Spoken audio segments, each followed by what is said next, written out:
Oops! Andito na naman si Uncle Tax. Ngayong araw nga pala ay Tuesday, 4:50 PM na nga pala kaming nakarating. Kaya ang una kong ginawa, nagpunas na ako rito sa lift. Dito kasi dumadaan yung mga pagkain namin. At obligado kasing malinis ito. Ang susunod ko namang gagawin ay magre-refill na ako ng salt, pepper and soya.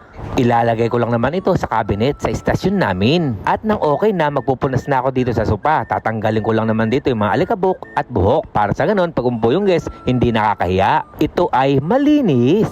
Kami nga ay nagsama-sama, nagbikis-bikis na parang walis para sa ganon mas bibilis yung aming trabaho. Napakasimple lang naman yung trabaho namin pero mamaya busy kami sapagkat ladies night nga namin. Sa 20 minutong pagtatrabaho namin dito sa labas, saktong-sakto dumating na rin yung stopfood namin. Ito nga yung french fries at pepperoni pizza. Kumuha na nga kami dyan sapagkat may baon nga kami.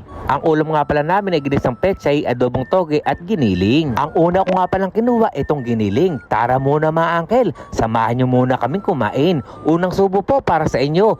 Wow, wow, wow, kasarap, kalasa. At ang susunod ko kakainin, itong niluto ko kagabi, itong ginisang pechay.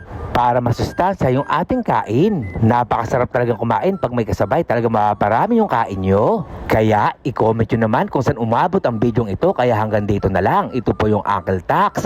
Ingat!